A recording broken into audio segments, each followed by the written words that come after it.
Before we get started, I would like to mention that you're all aware, the devotees are very well aware that to attain the mercy of the Lord, one needs the mercy of his devotee first. Through the mercy of the devotees, then we get connected to the lotus feet of the Lord. And the lotus feet, as we all know, 𝗷𝗪𝗲 is present. By the mercy of 𝗷𝗪𝗲, with a combination of lotus feet and 𝗷𝗪𝗲, one's bhakti is awakened. Once one's bhakti is awakened, then they also get the Guru Kripa. With the Guru Kripa, finally, they attain the Supreme Lord. The reason I'm mentioning this is I'm so very happy and honored to be among the ISKCON of Bergen community. I would rather say that this community can be called as Ayodhya community because of the reason I was going through the website of your temple, where it has the temple president, who is Ramachandra Prabhu, who I met him few times in temple president's meeting in various places. And the secretary is Ram Tulasi Prabhu. Again, the treasurer is Arundhati Mataji, who is in Ramayan as none other than the Kula Guru Vasishta's good wife. And the organizer who contacted me for this program is Ramacharan Prabhu.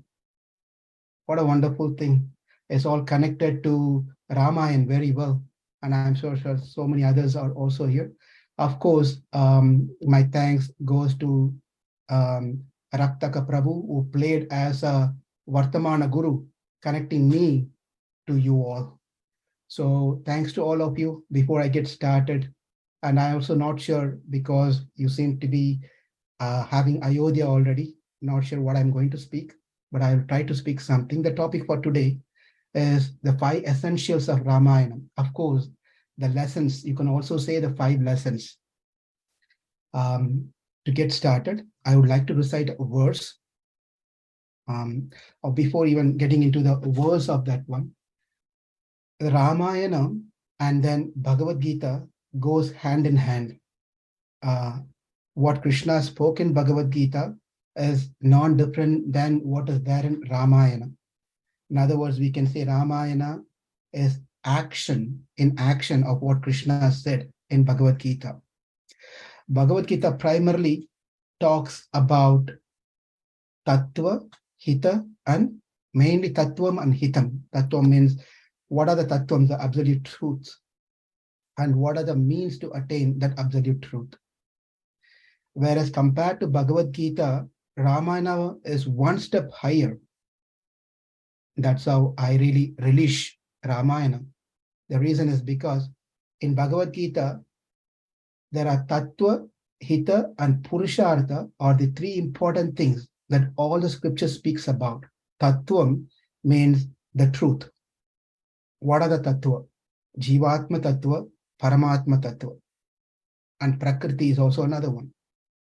And the second one is the hitam. Hitam means what are the way or means to connect this Paramatma and Jivatma. And these are very well discussed in Bhagavad Gita. What is missing in Bhagavad Gita is what is that one attains after attaining the Lord. What is the prayojana?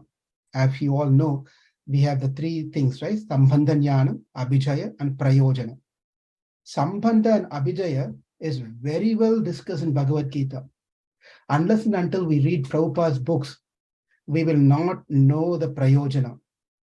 Because the Prayojana is given in Prabhupada's books, but Krishna himself doesn't talk much directly about what is the Prayojana, the ultimate profit or ultimate benefit of attaining the Supreme Lord. And that is very well discussed in Ramayana. That's in one sense, Ramayana plays a much more higher, takes a higher position compared to Bhagavad Gita. Now, in a Shastra, it says, now let's move here. This is about Bhagavad Gita and Ramayana.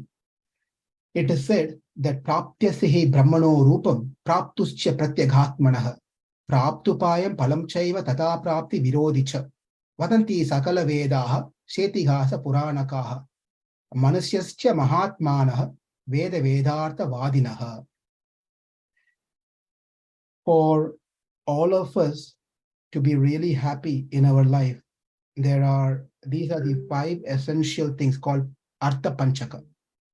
The 5 essential things are to be known, to be studied very much. If one knows these 5 things, then they'll be happy. If they don't know these things, they will be having hard time or sufferings. So what are the 5 things that's mentioned here in this Praptyasya Brahmano Rupam, number 1. Praptusya Pratyaghatmanaha, number 2. Praptupayam, number 3. Palam Chaiva, number 4. Tata Prapti Virodhi-ch, that is number 5. These are the 5 things. And it is said that these are the 5 essential things which are discussed in all the scriptures, Itihasas, Puranas, and Vedas, and so forth. Not only it is mentioned in the Vedas and Itihasas, also the great Munis and Rishis, Mahatmas, who are well studied the literature, they also say these are the 5 essential things that we all should know about. Now, what are these 5 things?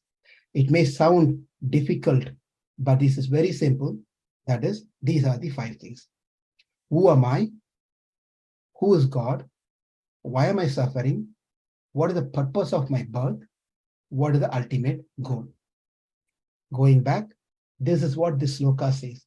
That is Paramatma Swarupa, the nature of God, who that God is. That is Brahmano Rupam, Prapyasya Brahmano Rupam. And then Jivatma Swarupa, who am I? That is Praptusya Pratyaghatmanaha. And the Praptu Upayam means what is the mean to connect this two? What are the means that to connect this, the Paramatma and Jivatma? Upaya means. And after connecting, what is that I'm going to get as an end result? Phalam, result. Because even the madman will not do anything if he's not going to get any benefit out of it. So likewise, we also do things hoping that we are going to get something out of our activities. That is phalam. And then I'm knowing who am I know who God is, I know what the means are, I know what's the end result I'm going to get. Then what is that stopping me to proceed further? What is that really stopping me? That's called Virodhi. Virodhis means enemies, right? What or who are those enemies who are stopping me from proceeding further? Even though I know that who am I, who is God, what is the result, and what are the means? Something is stopping me to proceed further. Interestingly, in simple words, we can say the attaining of the Jivatma is the one which is going to attain. Attain who? The Paramatma or the Bhagavan. And then what are the obstacles that are stopping us to not attain? And what are the means are there to attain the Supreme Lord? And after I attain the Supreme Lord, what is that I'm going to do over there in the spiritual world? And this is called Artha Panchakam. Artha Panchakam. Simply in our language, we call this Sambandha Jnana, Abhidheya Jnana, and Prayojana. But what is missing here is the Virodhi, which can be combined into the Sambandha and Abhidheya also in one sense. But this is how we are going to see. Now, this, the first thing. We may think that this information is only provided in Bhagavad Gita. As I said, Bhagavad Gita covers who am I, who God is, why am I suffering, what's the purpose, and then the ultimate goal of after attaining over there. Not much information is given other than Prabhupada's purpose. That we have to be very clear. Now, who am I is very well discussed in Ramayana. Likewise, who is God? Why am I suffering? What is the purpose? And what am I going to do? All these 5 things are present in Ramayana. And for next 1 hour, 15 minutes, and we are going to see and where these 5 essentials, topics are mentioned in Ramayana. That's the That's how we are going to spend our time together this night. Okay. We know very well in Bhagavad Gita, Krishna says that asocyan anvasochatvan prajnavatam cha pashashe kathasum agatasum cha nanasochanti panditaha. And then he goes on from sloka number 11 or 11 through 30. It's all about Atmajnana. Who am I? What is Atma? The nature of the Atma. How the Dehino asmin yata dehim komaram yabanam tata dehantra prapti dhira satram namuyate najayate mrete va kadachin nayam bhutva bhavitava na bhuyah ajo nityah shashvatah ayam puranah na hanyate hanyamane sharire. Body can be destroyed, but Atma cannot be destroyed. Body can be burnt, body can be withered, body can be soaked, body can be cut into pieces, but Atma cannot go through any of these things. Then none of those things it can go through. Therefore, Krishna explains the nature of Atma in Bhagavad Gita, 2nd chapter. The real nature of the Atma, Jivatma, is that we are all servant of the Supreme Lord. And we are completely dependent on the Supreme Lord. We are not independent and we are not master. That is the Swarupa or real nature of the Atma. Atma is not independent and Atma is servant, not master. But many of the times, because we have this body, we start thinking that I am independent and I am master. I'm master. Because of that reason, we get into so many problems. Many people do not accept us as master.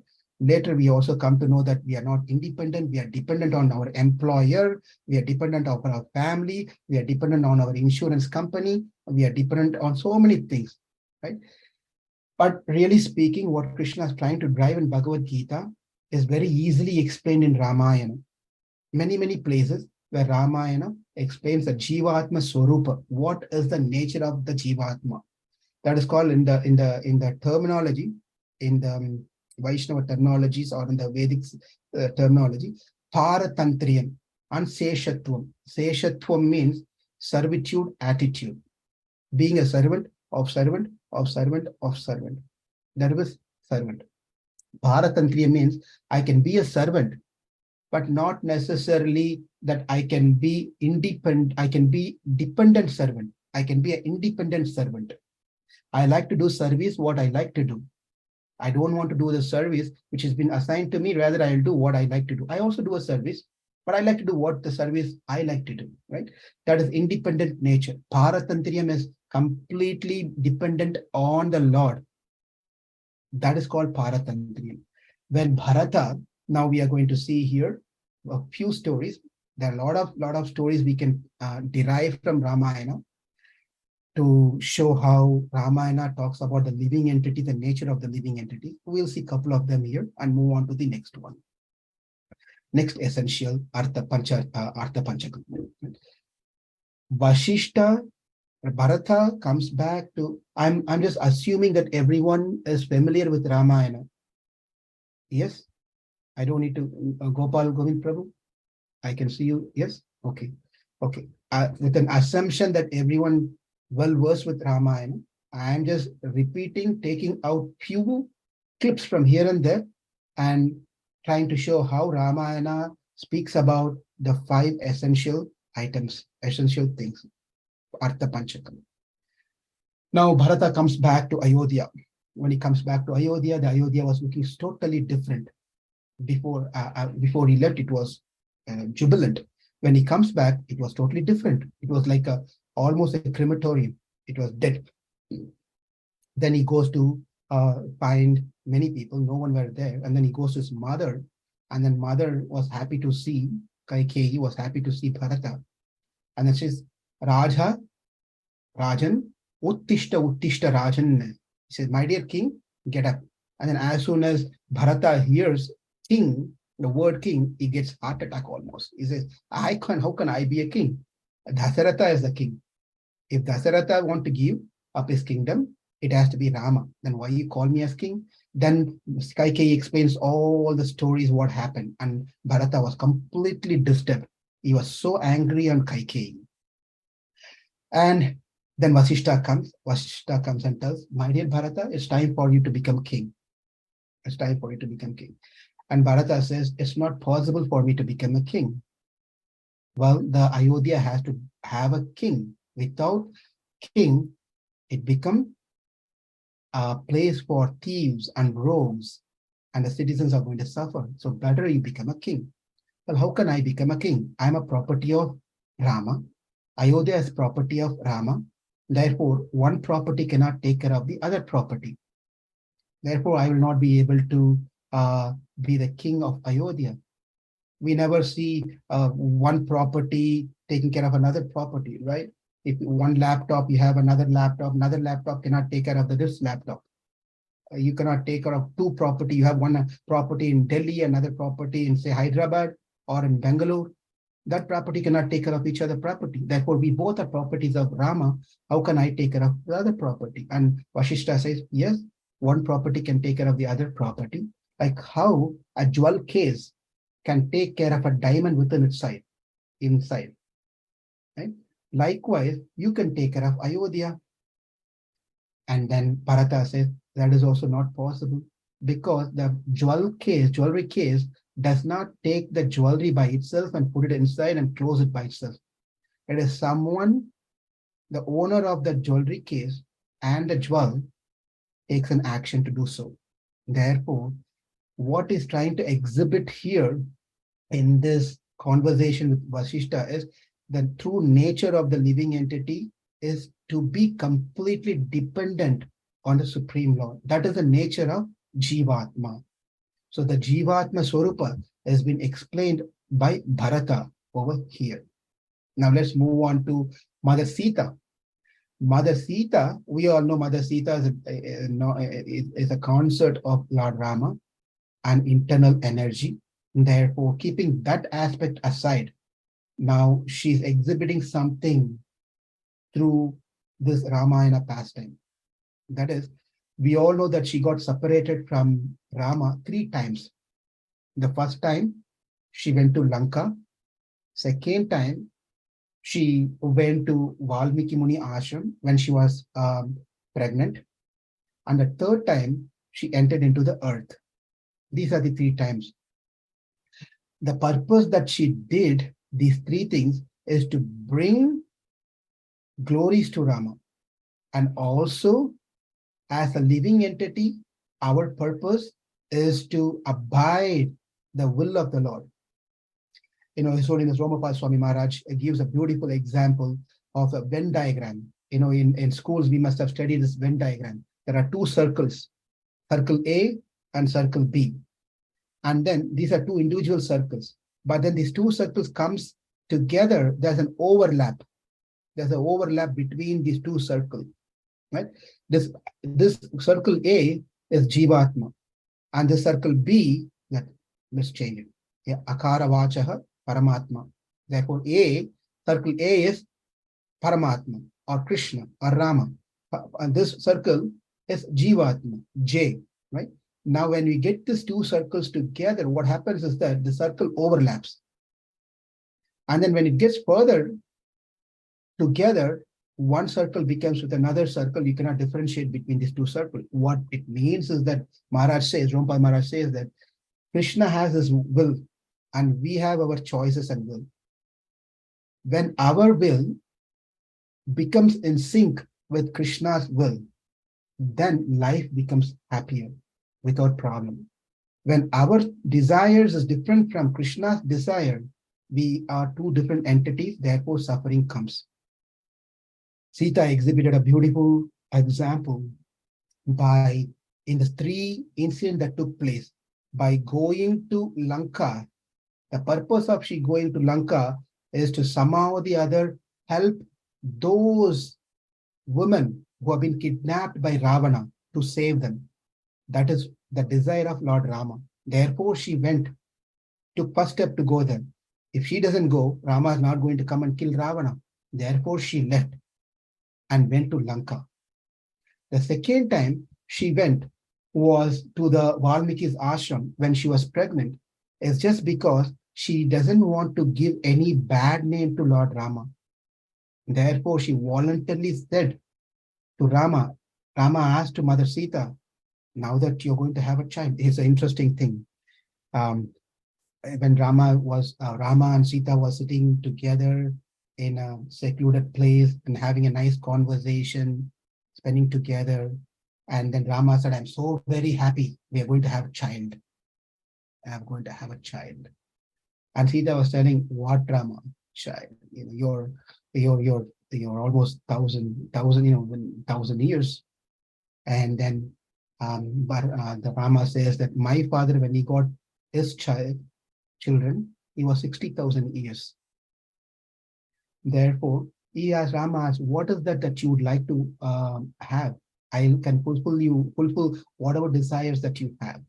And Sita said, I like to deliver my children in the midst of the sages, in the forest environment, staying in the ashram, eating fruits and leaves, dry fruits. That's how I like to spend my time. And Rama fulfilled the desire. This is all part of Valmiki Ramayana. It is there in Valmiki Ramayana. So therefore, she took an opportunity, knowing that Rama is going to get some bad name. To avoid that situation, she also, reading the mind of Rama, expressed a desire to wanting to go to forest to deliver the children. Likewise, we can see that this is the nature of the Jivatma. Jivatmas, as a Jivatma, as a living entity, we are living for the pleasure of the Lord. That is what we are all supposed to do, which has been exhibited by Bharata and also exhibited by Mother Sita. And then that is one thing. Let's now move on to the next, second essential part, which is absolute truth. Praptasya Brahmano Rupam. Now, Rama in Bhagavad Gita, in the 15th chapter of Bhagavad Gita, Krishna says in Purushottama Yoga, Dvavimo Purusho Loke, Sharakshakshara Shara Sarvani Bhutani Kutasto Akshara Uchate, Uttama Purushattu Anyaha Paramatmeti Udagruta, Yo Lokatrayamavisha Vibartyavya Ishvaraha. He says, Paramatma, I am that Paramatma, Uttama Purusha, Paramatma, I am that Uttama Purusha, Parama Purusha. Parama Purusha. He says, I am that Uttama Purusha. He directly says that over there. But in Ramayana, in Valmiki Ramayana especially, the supremacy of Rama is hidden. It's not been exhibited. It's hidden. But there are many, many beautiful places where it very clearly shows that Rama is the supreme personality of Godhead. The first incident that has been quoted is when Rama got married. They are in Mithila. He got married. His brother Bharata got married to Mandavi. And then Lakshmana got married to Urmila. And then Shatrughna got married to Sutakirti. They all were happy. They were ready to return back. On their way back to Ayodhya, they heard and saw some bad omens. Something bad is going to happen. And there you go. Parasurama comes on the spot. And Parasurama comes and he was in a very angry mood. He was very angry. He said, who is that? How dare one claims to be a supreme or very powerful person by breaking a bow which is already cracked? The bow which is already cracked. What is the big deal about breaking a cracked bow? Here is a bow, Vishnu Dhanush. He was carrying Vishnu Dhanush. Here is a bow. If that person who broke Shiva Dhanush can do anything with my bow, he was speaking like that. Because a small background about this. So there was a situation where Devatas went to Brahma and asked, between Lord Shiva and Lord Vishnu, who was superior? Because in Varaha killed Hiranyaksha, exhibited such a great strength by killing Hiranyaksha. Whereas Lord Shiva killed Tripura, Samharam. He killed Tripura. Seeing this two great acts, the Devatas were wondering, is Lord Shiva supreme or is Vishnu supreme? Narayana supreme, right? They went to Brahma and then they asked Brahma, Could you please tell me who's great among these two?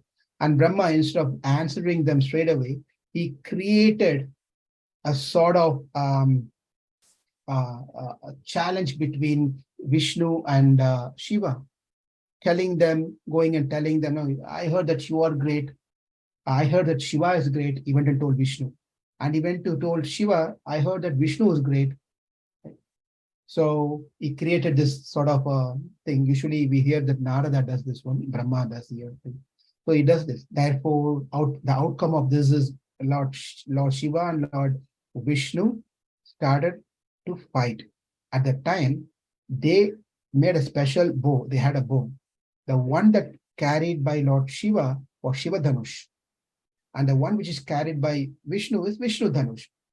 When they all came on the spot to fight, Vishnu, all he did was hum, and made a sound. Hum, a sound. Just by the sound he made, that means he's getting ready to fight. Just by the sound he made, the bow that carried by Shiva got cracked. It got cracked. So what has been placed over there in Mithila Desha by Janaka was that bow which belongs to Shiva, which cracked. Right? After this crack thing happened, and Shiva gave up. He said, I'm not going to fight anymore. And he gave up, and everyone accepted that Vishnu is the supreme. So this is exhibited in this particular thing as well. That Lord Rama is supreme. The supremacy of Lord Rama has been told. Another incident is where Hanuman goes to Ravana, and Ravana is introducing himself. Hanuman is introducing himself of who he is and what's the purpose of he coming here and so forth. And Ravana was, as usual, he just speaks great about himself. And he said, I don't get scared about anyone, especially the humans. I don't worry about them. And you're a monkey. I don't care about you. And at that point of time, then Hanuman says that, my dear Ravana, you don't understand whom you're challenging. He says that even Brahma, even Lord Shiva, even Lord Indra, no one can fight and win against Rama, because they are all subordinate to Lord Rama. So here also we can see that how the supremacy or the absolute truth is being explained or shown in Ramayana. When Ravana gets killed, Mandodari comes. She cries seeing the body of Ravana. She says, 𝗪𝗪𝗱 𝗪𝗲𝗀 Sanatanaha Anadi Madhyam Nidano Mahataha Paramo Mahan Tamasaha Paramo Dhata Shankh-Chakra Gadadaraha 𝗔𝗯ance She goes beautifully saying that Ravana, no one dare to kill you. Then she turns around and lifts her head and sees Rama was standing there. And at time she says this particular sloka, that 𝗪𝗪𝗱 𝗪𝗲𝗀 Paramatma Sanatanaha Anadi Madhya Nidano. He says, the one who's standing here doesn't have a beginning, doesn't have an end. Very hard to find a middle center part. This is what Arjuna says also in Bhagavad Gita in the 11th chapter. I couldn't find the starting of you and bottom of you and the middle of you. I can't see. Mahatma Paramo Mahan. You're Paramo Mahan. You're Supreme Mahan. Tamasaha Paramo Dhata. Tamasaha Paramo Dhata means you, Rama, beyond the tamas. Tamas means there is a spiritual world and there's a material world. The spiritual world and the material world is divided by a river called Viraja Nadi, the Viraja river.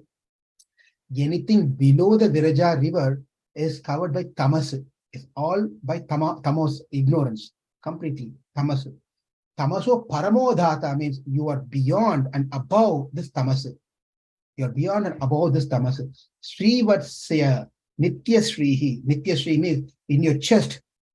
𝗪𝗪𝗱 𝗪𝗪𝗱, there's a mole in the Lord's chest, and on the mole who is sitting is Nityasri. Nityasri is Mahalakshmi, Mother Sita. She's sitting on the mole, happily, sitting there. Nityasri, always she is sitting there. And then who are you? You are the Saswata Dhruvaha and then Sankh Chakraha, Sankh Chakra Gada, the one who carries Sankh Chakra Gada and Padma. You are the Supreme Lord Narayana, who has descended into this world just to kill this Ravana, who is just couldn't be controlled otherwise. So not only here, even when Surpanaha in other place, when Surpanaha goes and complains to her brothers, Janasthana, say, Taruno Rupa Sampanno Sukumaro Mahabalo Pundarika Vishalaksho Shira Krishna Anjimbaro. She also glorifies Rama and Lakshmana likewise. So in many places in Ramayana, we can see that who is that supreme absolute truth has been clearly defined, very well told. Now let's move on to the third point. That is the obstacle. Now that we know that who are we? We are Jivatma. The Jivatmas are meant to serve the Lord.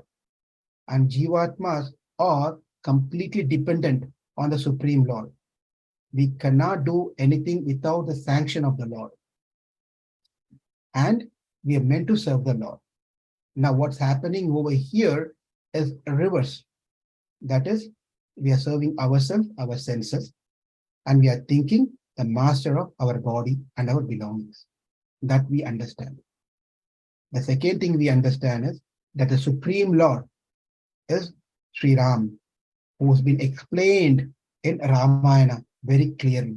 And that is what is told in Bhagavad Gita by Krishna, and that we can see in Ramayana as well.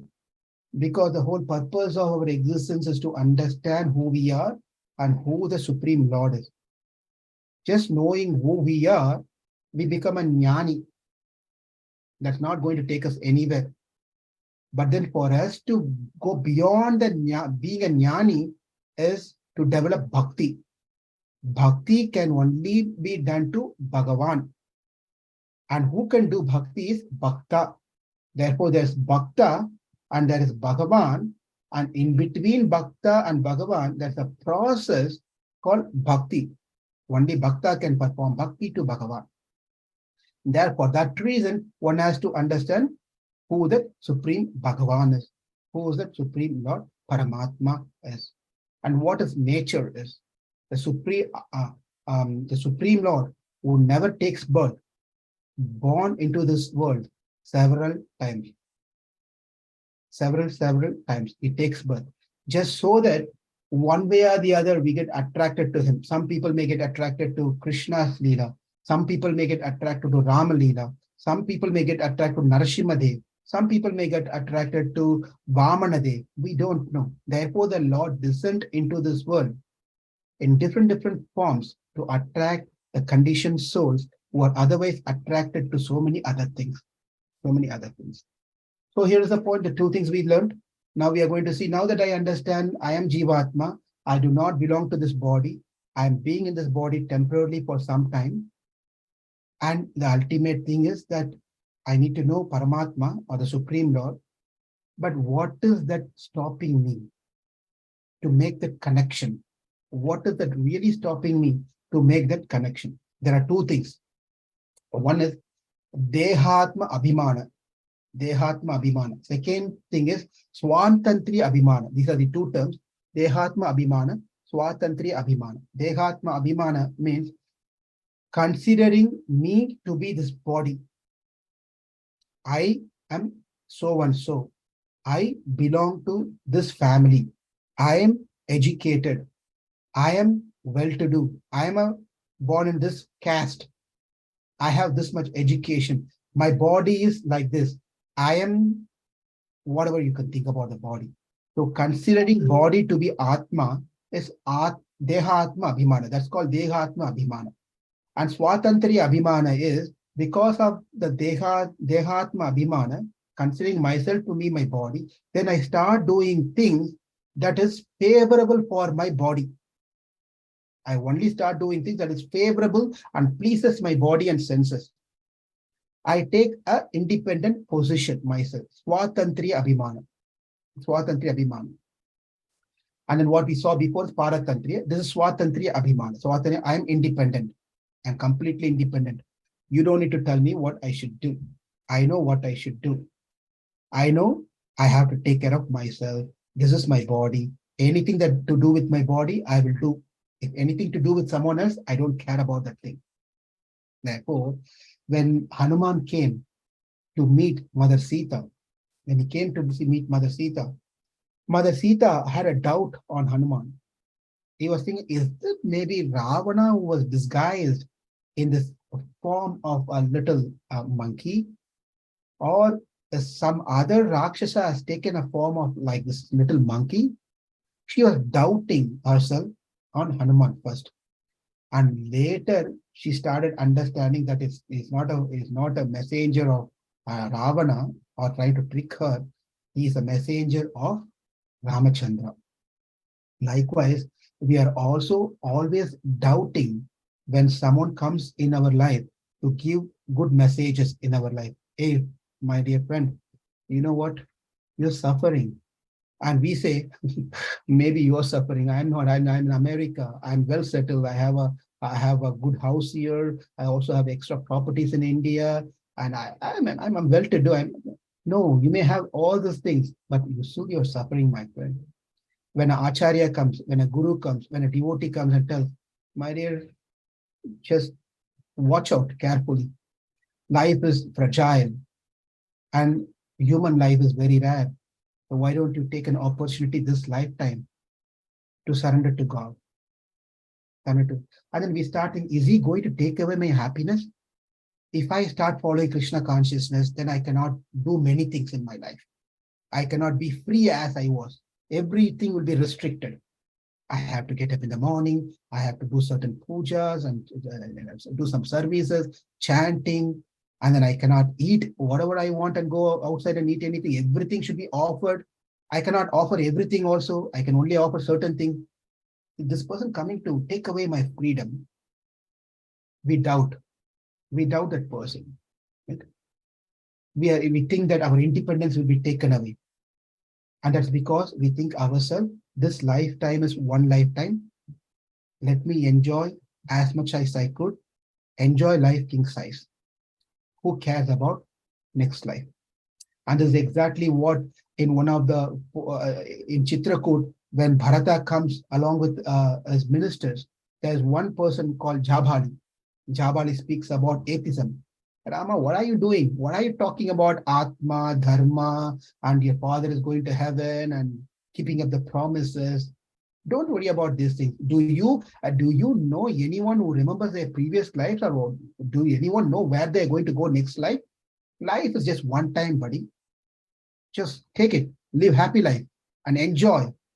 Steal money, rob people. Don't worry about returning anything. Take loans. You don't need to return anything. This is what the 𝗔𝗯𝗍𝗃, one of the actually guru over there, he was preaching this to Rama. Rama became very upset. So likewise, when a true guru comes in our life and he says, we have to really accept these things. Why we're not able to accept? Because we are really worried, scared that our freedom will be taken away. Freedom will be taken away. Therefore, Sita initially doubted, then she understood. Another obstacle that we can see here in the picture right here, I'm sharing here, is that Mother Sita was happy with Lord Rama. No problem. But when she got attracted to the golden deer, that's where this problem started.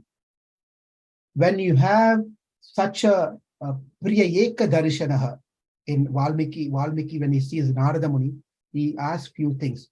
When he asks few things, he says that konasmin sampradam loke gunavan kascha viryavan dharmajnasya kritajnasya. And it says that 𝗪𝗍𝗃 darshanaha, one of the qualities that who in this world, whose 𝗪𝗍𝗃 darshanaha, priya darshanaha, darshanaha, priya darshanaha, 𝗪𝗍𝗃 darshanaha. Sometimes we see someone, we like that person because that person may look handsome or beautiful. Therefore, we look that person. Darshan, take a darshan. Then, as we walk on the street, we see another person, much more beautiful than the one I just saw 5 minutes back. Then we start thinking, oh, this darshan is very good. This person is much beautiful than the other one I saw. Then we walk further down another block. See another beautiful person. The other two are gone, waste. So this is darshan that we take.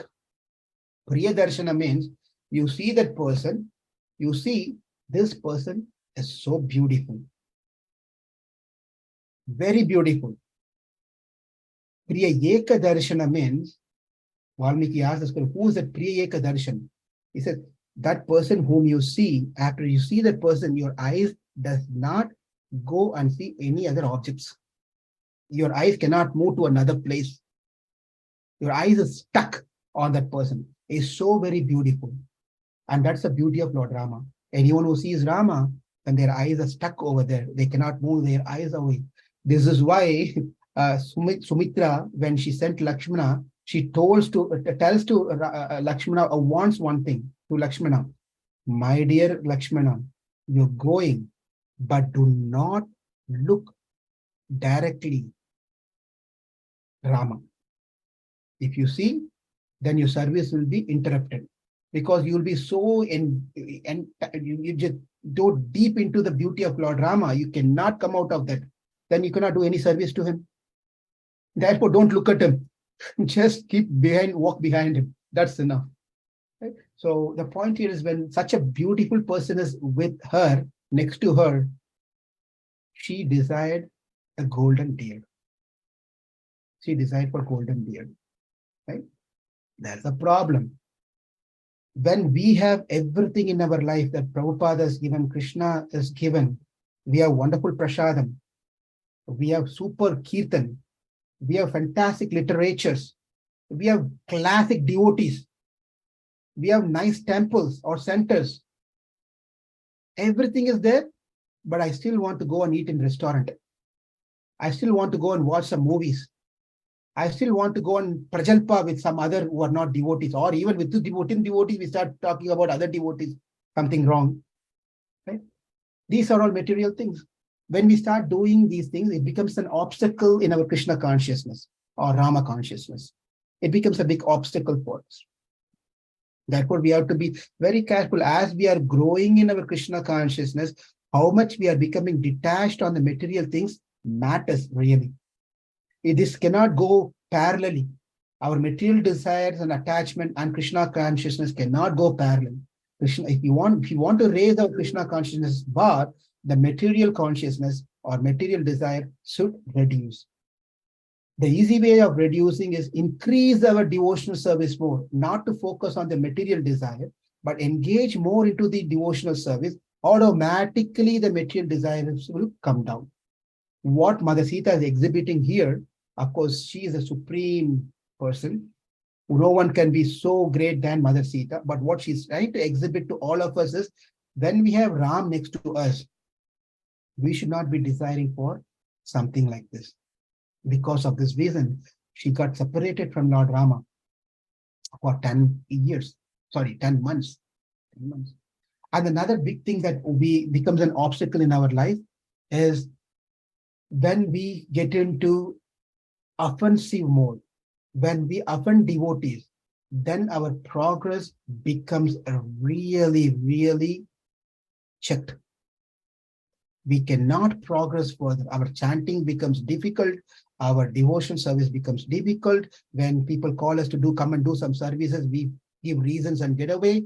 This is all we have to check, that if did I offend any devotees, that my Krishna consciousness is little lacking. Something is not going well in my Krishna consciousness.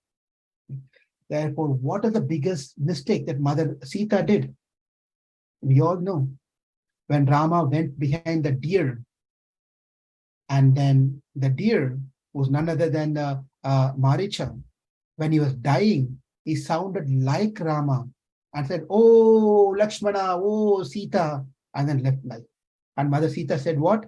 Lakshmana, Lakshmana, your brother is in danger. Just go now. Just go now. And Lakshmana said, my dear mother, what are you talking? Rama will not be in problem at all. Don't worry about it. He's fine. And then she started speaking few words, which was not good. Looks like you are interested in me, Lakshmana. So you want Rama to die so you can get me? And Lakshmana could not bear that. When a devotee, when we speak harsh to devotees, when the devotee's heart becomes pinned or pinched, disturbed, our growth in Krishna consciousness is going to be very, very difficult. Very difficult. Therefore, the obstacles that we are having are our desires to still wanting to enjoy the material things, material senses, and committing offenses to devotees. These are the biggest obstacles. Of course, besides these two things comes the package of karma. We already have enough of karma. That karma vasanas also drives us into wrong things.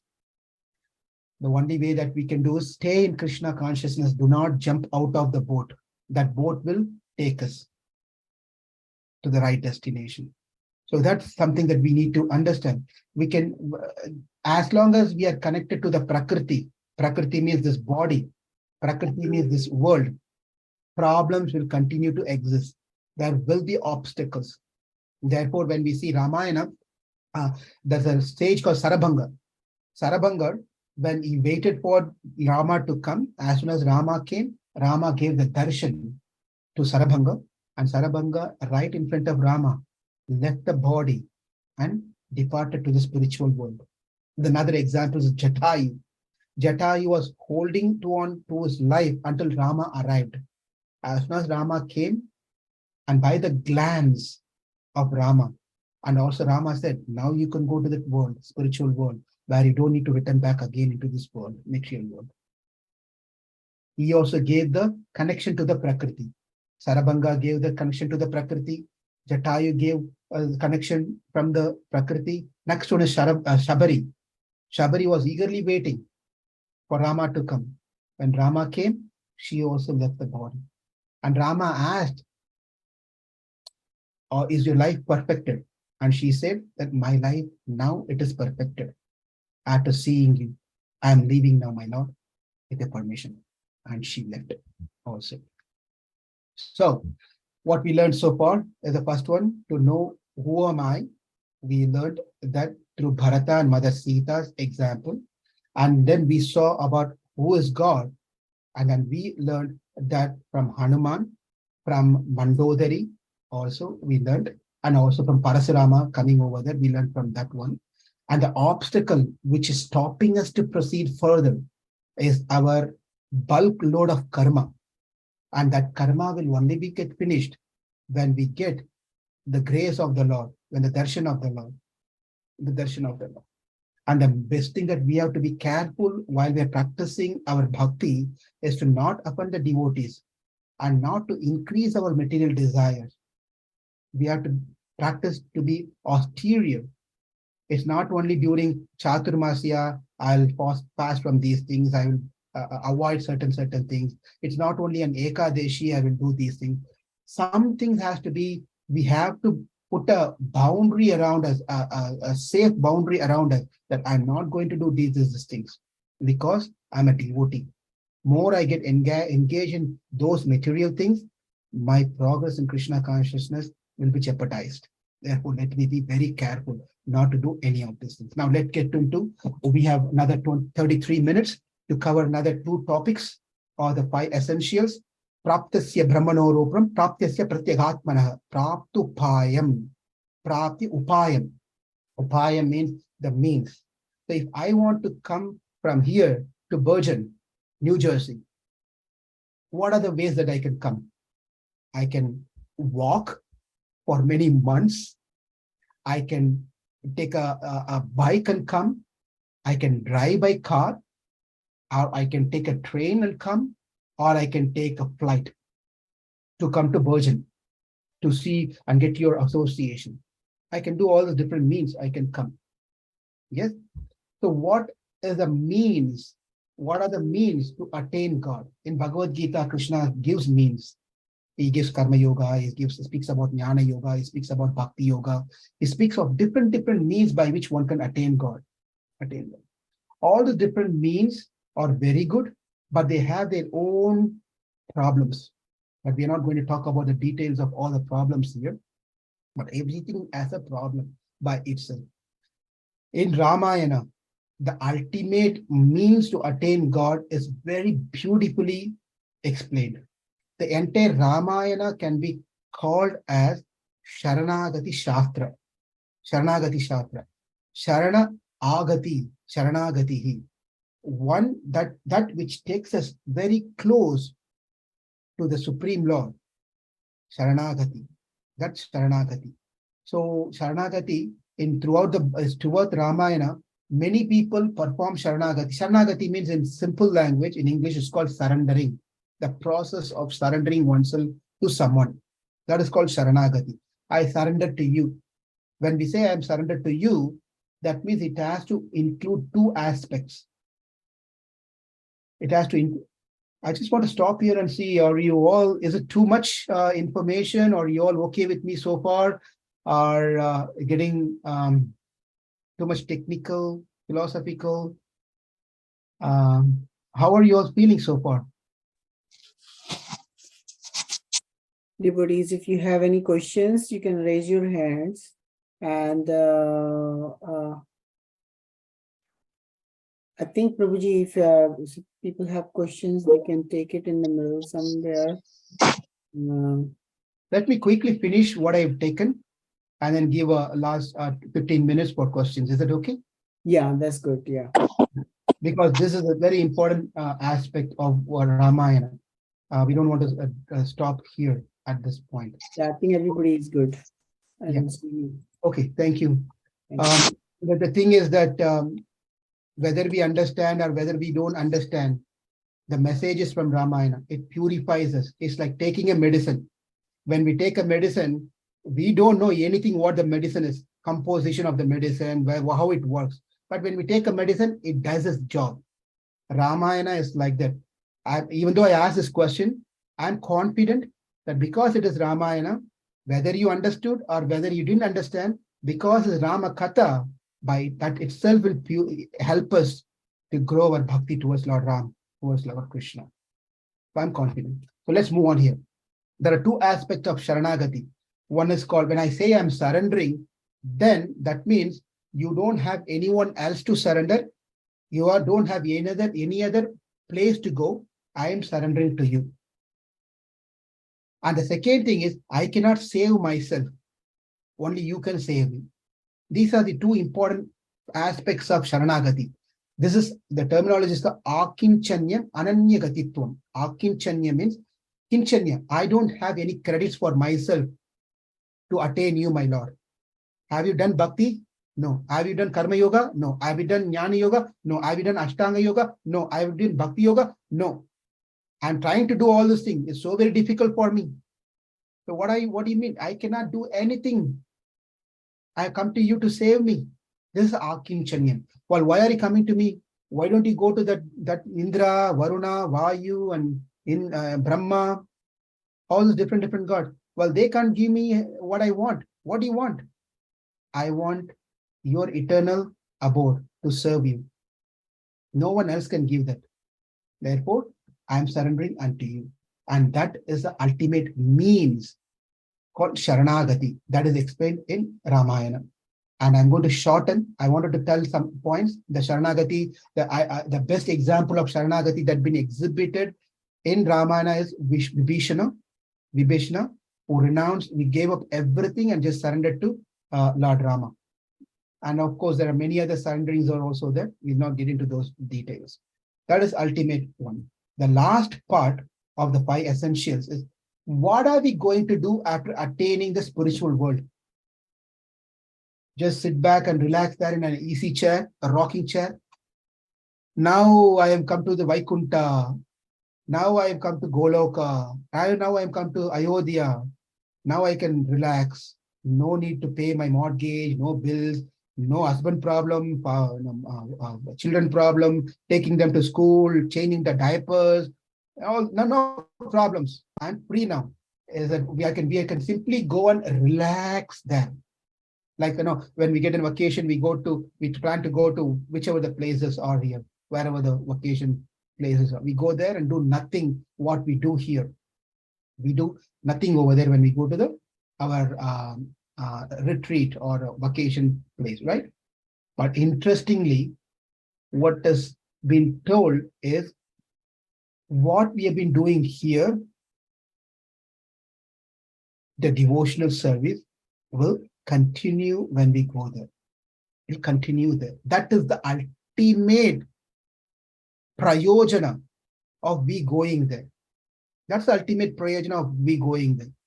Nothing else. But the difference between, then one may say, if I'm doing service here, why don't I continue to be doing service here?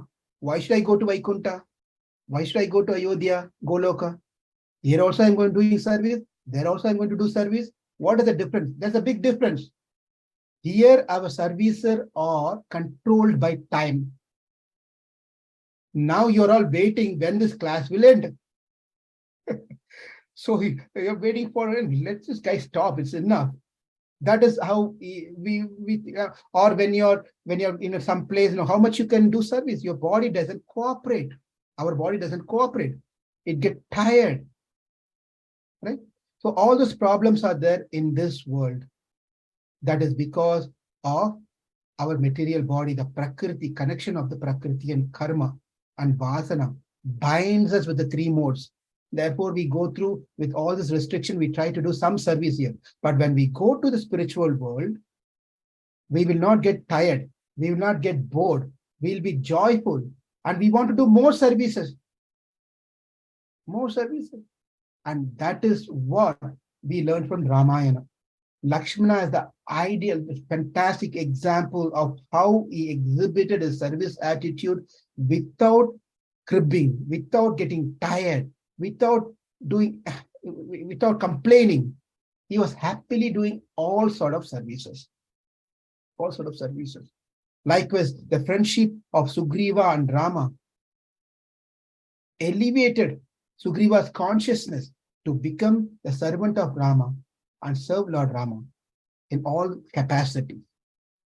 Therefore, things that we need to know is praptisya brahmano rupam, praptisya pratyaghatmanah, praptupayam palam chaiva tata prapti virodhicha tada vadanti sakala vedaha setigasa puranakaha. These are the 5 important things that we need to know. And it's easy to understand through Ramayana, these essential subject matter that every one of us should learn about who am I, who is God, what are the obstacles, how am I going to attain Him, what am I going to do after attaining Him, are called Artha Panchakam. With that said, I'm going to pause here and give opportunity to ask questions or do some corrections what I said. And if we still have more time after questions, I can fill in whatever I skipped. Shankri Kaur Mataji has. Shankri Kaur Mataji, you can go ahead, ask your question. Hare Krishna Prabhuji, thank you so very much for the wonderful lecture. It was really very nice to go step by step in unfolding Ramayan, and your comparison with Ramayan to Gita was also very nice. Prabhuji, I have actually 2 questions. My first question would be, what is prayojan? How can we define prayojan? Because what I understood so far is that prayojan is the aim of our bhakti, which is attainment of love of Godhead. So if you could please elaborate on what is prayojan. And my second question is, you said that Bhagavad Gita doesn't talk about prayojan. I kind of get that because there is no direct mention of attaining love of Godhead in Bhagavad Gita, but Krishna does say in Bhagavad Gita that those who are completely absorbed in me and those who understand my position, they attain my abode by my grace. So he says that in the 18th chapter. So will this not fall under the purview of prayojan? So these are my.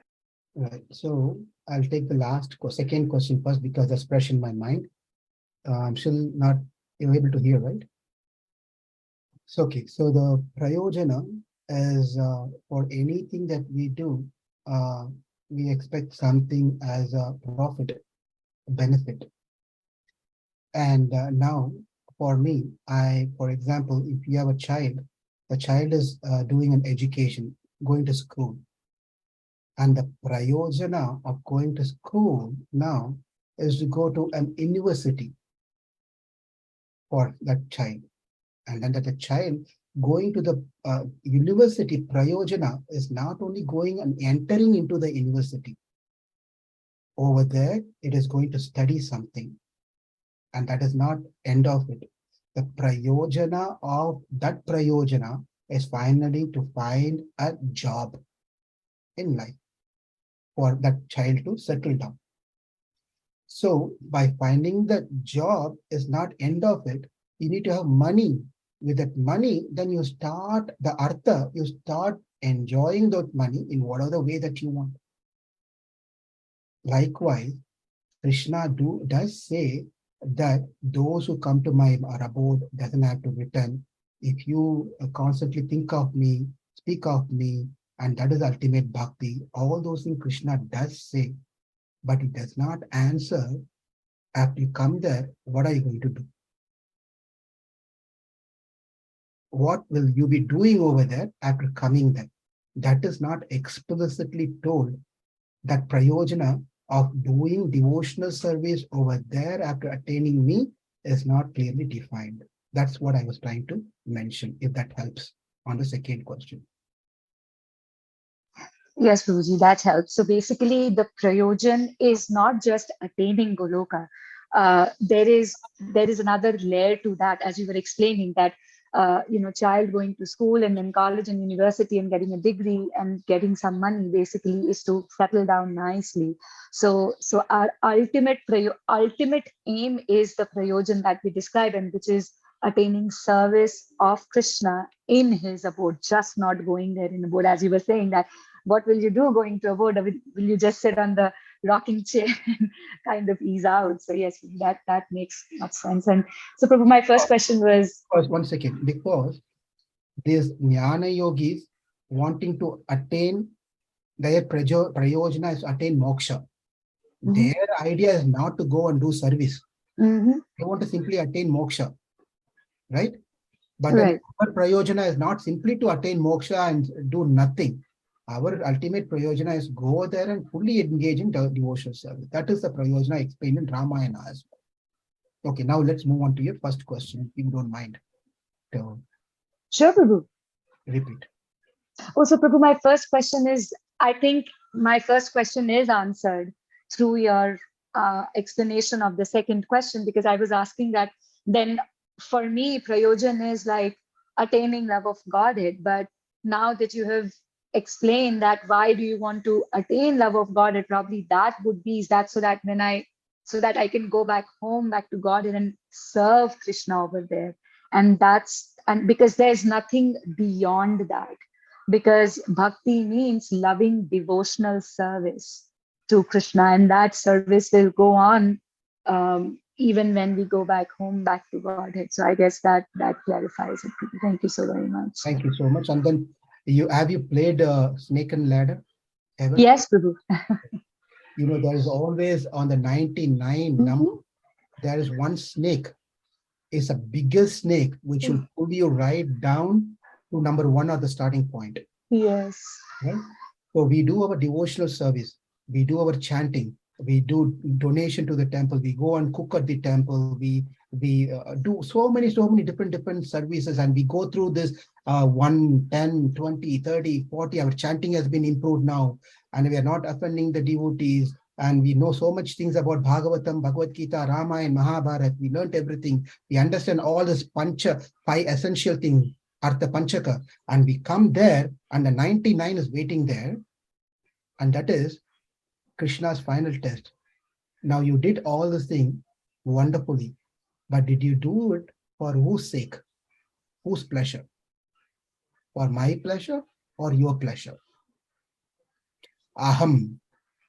Namaha. Na ma. When we say namaha, whenever we say Om Narasimhaya Namaha, right?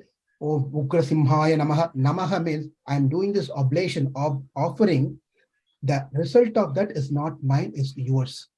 Whatever I'm doing, I don't want anything.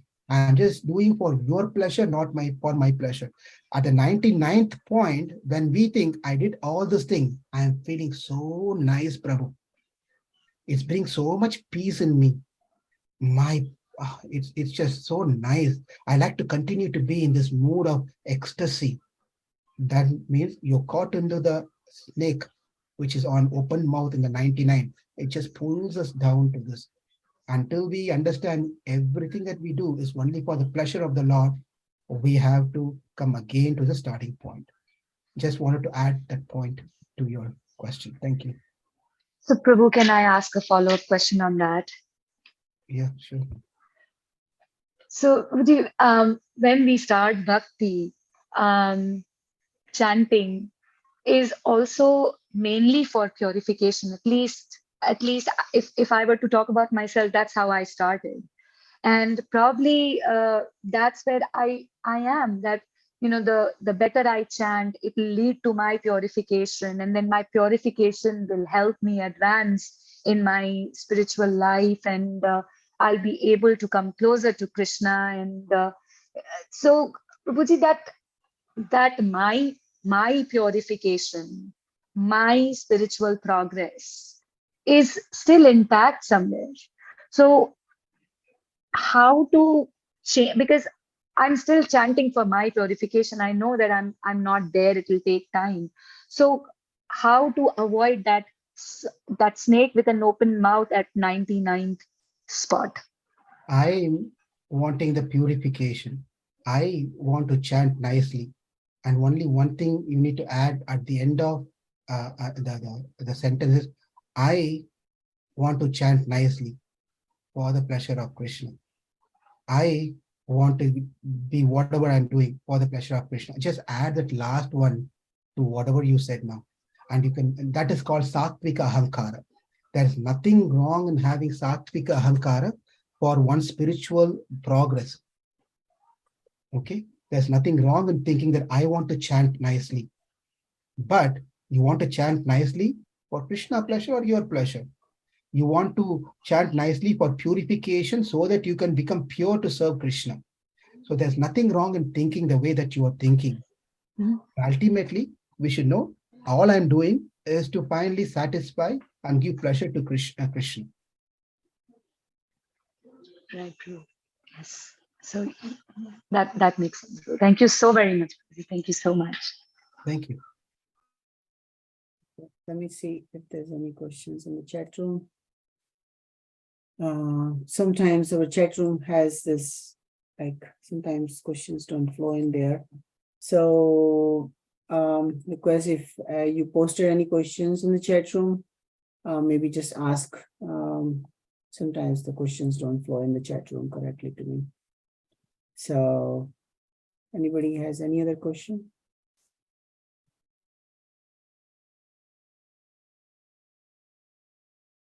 Okay. Okay, we have one hand raised. Yeah, Rashi Mataji. Hare Krishna Prabhu. Thank you so much. That was very wonderful class. I have a follow-up question on the comment you just made on Shankari Kaur's Anne's question, basically, that you just add at the end that I am doing it for Krishna's pleasure. But sometimes we know in heart of our hearts that we are doing for our sake. So does pretending help, as in just for the sake of saying, we say that we are doing it for Krishna, but we know inside that this is some kind of our benefit, or this is our weighted interest there?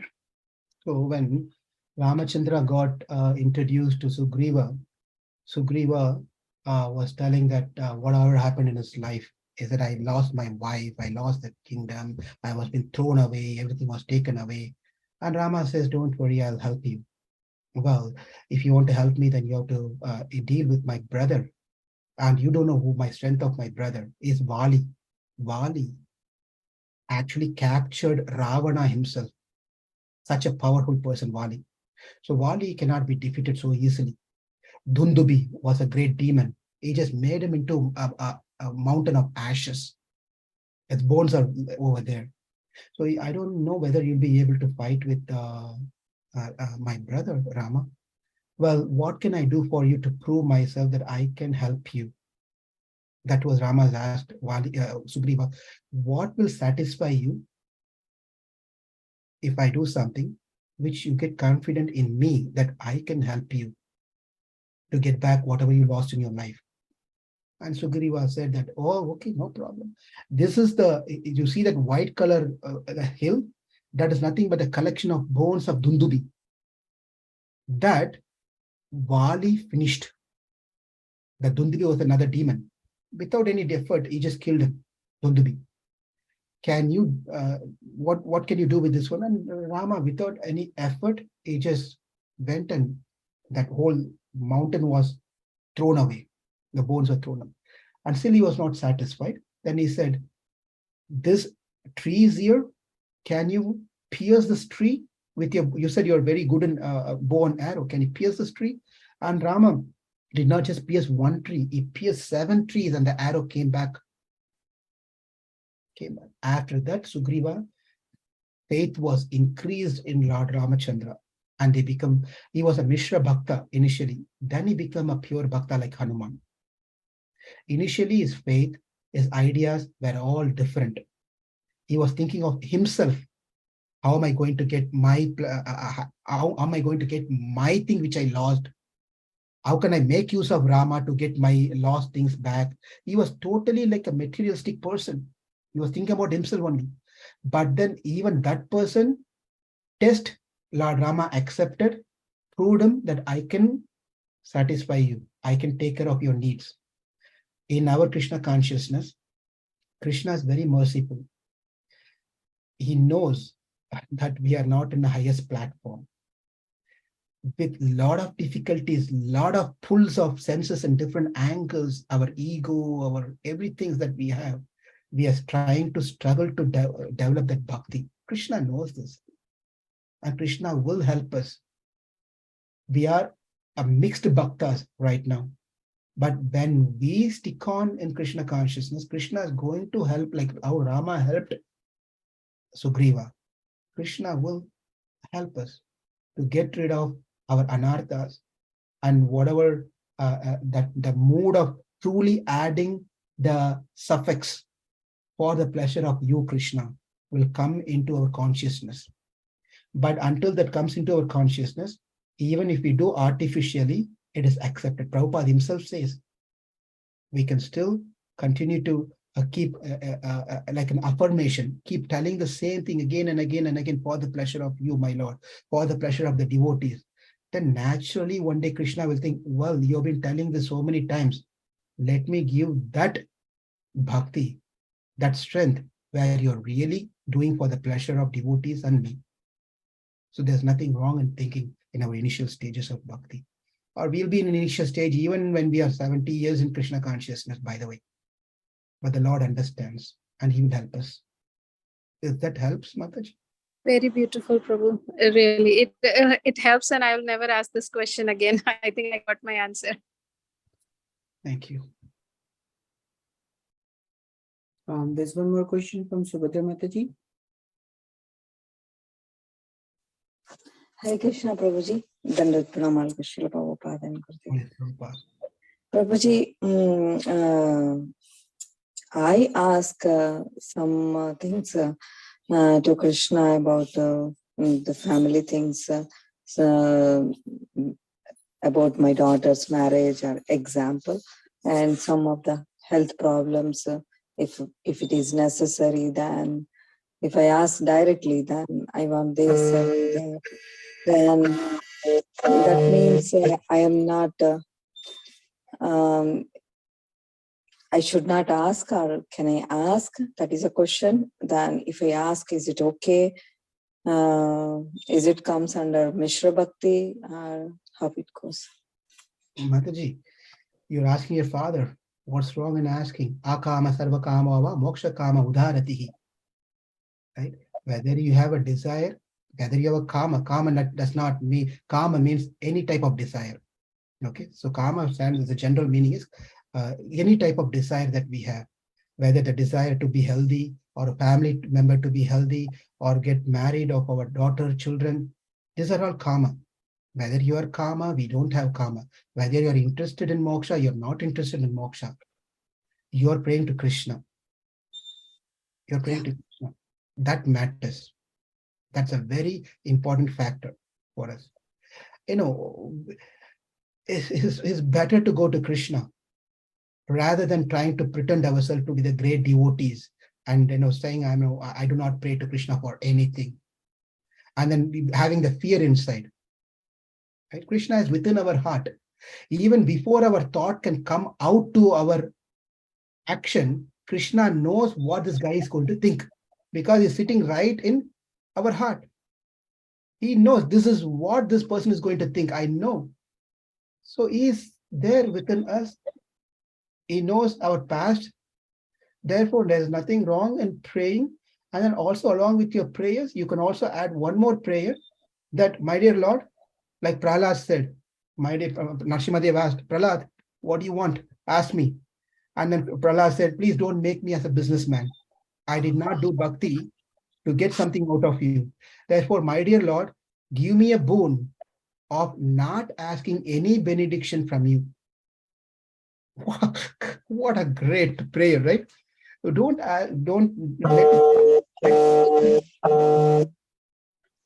let me not ask anything. Give me a boon that I will not ask anything from you. That does not mean that we should not ask devotional service. So my thing is that you asking for your family members and marriage, this is all natural for the parents to ask and seek the Lord. That is not going to put down in any ways your progress in Krishna consciousness. The Lord will be pleased as he gave to Sugriva. He will give you whatever you need and then eventually help you also to come to a platform where we understand, not you, we understand that whether I ask or I don't ask, he knows what's the best thing to do for my life and my family members. He knows. And that is complete surrender of Sharanagati. But my dear Lord, you know better than me giving you, dictating you to take care of this, and I may miss out few other things by giving you list. So therefore, I'm handing over my life to you. You take care of what is the best thing for me. That will be the ultimate thing, if that helps, Mataji. So first point is there's nothing wrong in praying to Krishna. Second point is we also pray that, my dear Lord, give me that faith that where I can completely depend on you for everything. And you take care of my Goptritvam Marnam Tata, Mahavishwasa Purvakam.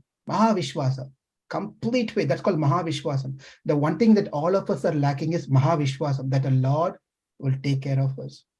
But Lord doesn't worry about that part because he knows we are growing children. We will be slowly asking something and then slowly growing also. So Krishna knows, he will help us. Is it okay, Mataji? Yeah, thank you, Prabhuji. Thank you for the wonderful answer and wonderful lecture, Prabhuji. Thank you. Hare Krishna. But only one point is, don't go to Akinchanyam Ananyagatitvam. Ananyagatitvam means Krishna is not working out. I prayed for so many years and looks like something is not working out. Maybe I should go to that God. Maybe I should do this puja for this devata, that puja. Then there's the problem. So that we should not do. Yeah. Okay, Prabhuji. Thank you, Prabhuji. Thank you, Mataji. Hare Krishna. Thank you. Think looks like there's no other question. And okay. All right. So right in time. So I would like to request the devotees to, you can unmute and also convey your thank you message by saying Haribol to Prabhuji. Right after, we are very thankful of Prabhuji giving us this time and very nicely mixing the Bhagavad Gita and Ramayana.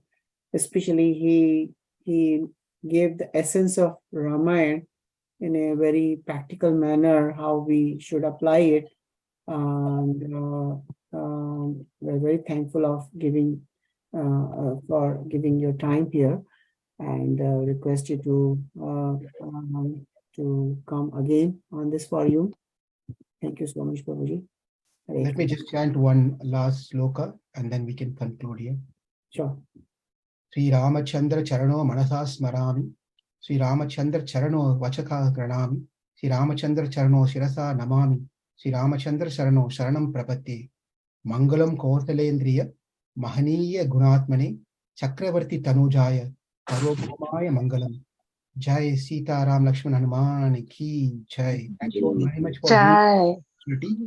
here. Please forgive me for any offenses, and thank you, ladies.